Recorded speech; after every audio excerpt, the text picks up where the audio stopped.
Juan Williams, Fox News political analyst and co-host of The Five, and Dan Bongino, former Secret Service agent and host on NRA TV. John, I want to start with you. We've got these answers now. They've been submitted. Is there a timeline that you can sort of give us a insight into?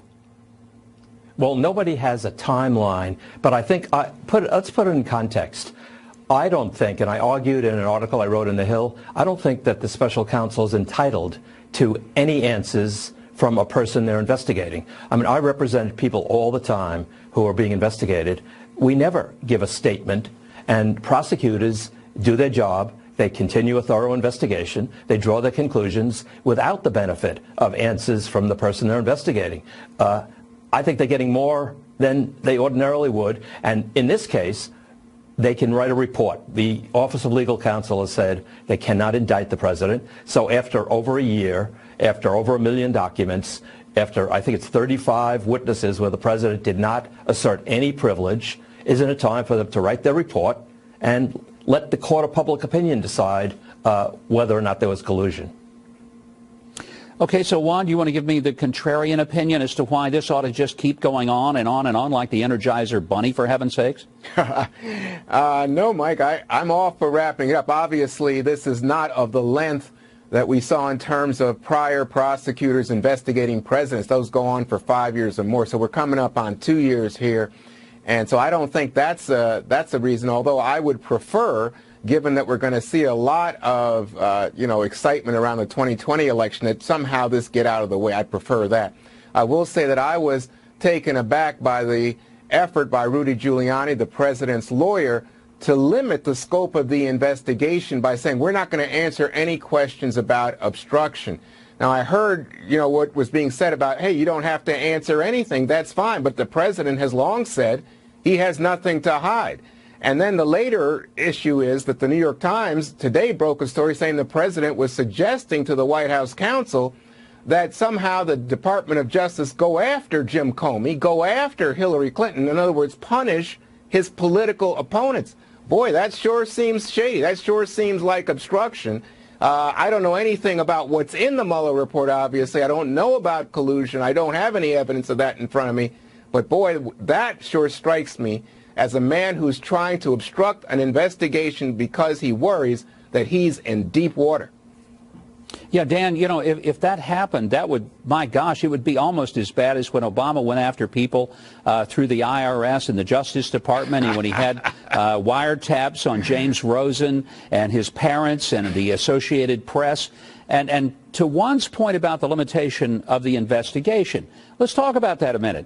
Because as I recall, the only thing that was supposed to be investigated was whether or not Donald Trump colluded with Russia. That was the limitation of the investigation. This thing has continued to go on and on. Dan, I'd like for you to weigh in and tell me, if that's the limitation, isn't this about over? Well, I always enjoy the company of my good friend Juan and you, Governor. But Juan, I don't know how you said that with a straight face. Are you seriously making the case that targeting your political opponents, which was in that New York Times story, is all of a sudden this malicious thing, while simultaneously we know the Trump team was spied on by the Obama administration? Juan, that's not in dispute. That? Wait a minute. What's that about? We know that, in fact, when Trump said there was a wiretap on Trump Tower, everybody said that's not true. Well, Juan, do you know the name Stefan Halper? He was a Central Intelligence Agency intelligence asset that was utilized against the Trump team. You know how I know that, Juan? Because he actually emailed people in the Trump team. The emails, I don't know if you missed that, but that's out there. That was he was outed in the New York Times where they said everything but his name. So I just find it bizarre that you would say, oh my gosh, this is so offensive. Trump's alleged to have targeted his political opponents, as you completely ignore the fact that the Obama administration actually did target their political opponents. That's not open for dispute. That actually happened. But Dan, hold on. I think what you're saying is that when there was the Obama administration knew of Russia interfering in 2016, and they may have approved somebody saying, hey, what's going on here? But that's not punishing your political opponents as someone in office acting like an authoritarian, like Juan, a czar, they did not and instructing the instruments of criminal justice to go after your political opponents. Juan, listen, Again, I'm sorry, but you're just not familiar with the details of the case. The deputy director of the FBI himself, Juan, said there would have been no Russian collusion case without the dossier. The dossier has been debunked. None of it. This is nonsense, Juan. Hey, gentlemen, That's not I'm true. What do going you to have mean to it's jump not in. true? But let I'm me just enjoying quickly this say, immensely, Juan and Dan. I have enjoyed this immensely, but I want to thank you and John all for being here. But I've got to let you go. Get your turkey cooked. In the meantime, panel, thank you. I'm going to turn. Thank you very much, Catherine. Well, a new report suggesting Democrats going hard and heavy on investigations. Well, they're going to have to be very careful how they handle each one. With the nation so divided, things could backfire. With more on that, we've got Democratic strategist Antoine Seawright, Trump 2020 Advisory Board member Harlan Hill, and the Daily Caller's Vince Colonnese. Vince, let me start with you on this thing.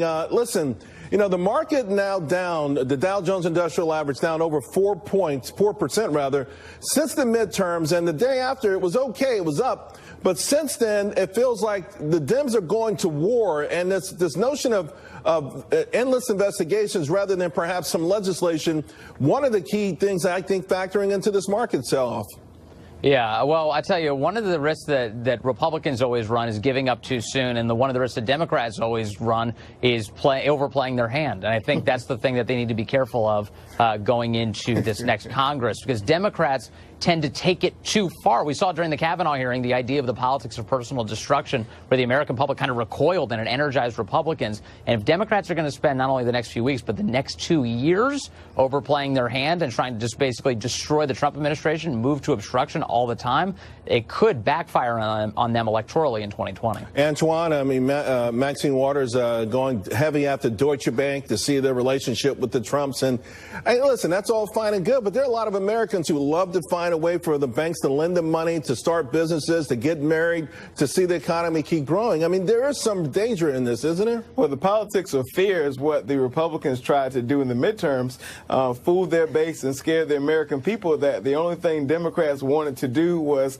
host hearings, do investigations. But I think the American people saw through the fog, and that's why we saw the midterms fall out the way they did on the congressional side. But I actually agree with my friend from the Daily Caller.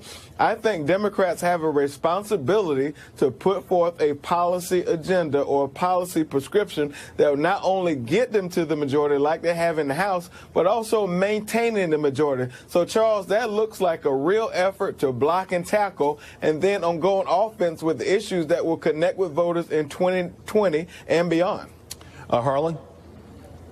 Yeah, look, Charles, I'll give you one example of this. We're 3 years into talking about the Russian collusion allegations. This started even before the president was elected.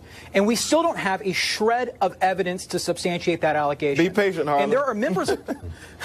Well, listen, I mean, you can only cry wolf for so long. I mean, enough's enough. And if you look at the polling, the American people are sort of exhausted by this.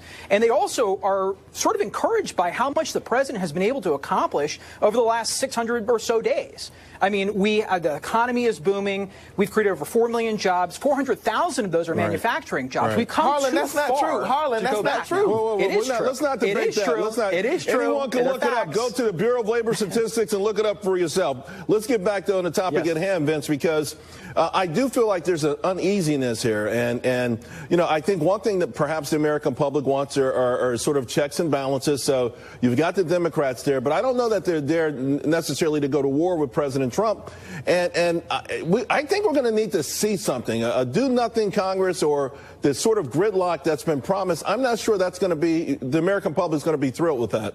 No, they're not. And the surveys have actually been really clear on this. They do not want to see Democrats be recalcitrant and rudderless. They want to see Democrats make an effort to actually work with the president. That's for real. Surveys have definitely shown that. And I do not see anywhere an appetite among Democrats to genuinely work with the president. Can you think of one issue? Can you think of one issue where Democrats have said, you know what, we're actually going to work on legislation with the president on this? Go ahead, name it. Criminal justice reform is a shining example that Democrats and Republicans know we need to do. I think most people agree, reasonable people, that we we have to do something about infrastructure. I know for sure Democrats want to do something about health care. It's all talk. It is malpractice for either one of you to sit here and say Democrats do not want to do anything. Harlan, as someone who was a Democrat and now you're not, and you understand both sides of the fence, though, it is imperative, perhaps, that both sides get something done, and those look like low-hanging fruit, considering what the White House has already done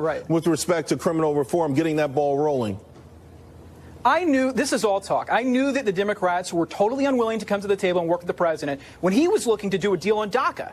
He was willing to give legal status to 1.8 million DACA recipients in exchange for the wall. And you guys said no. Harlan, that shows just how disingenuous your party is. Your party is all talk, no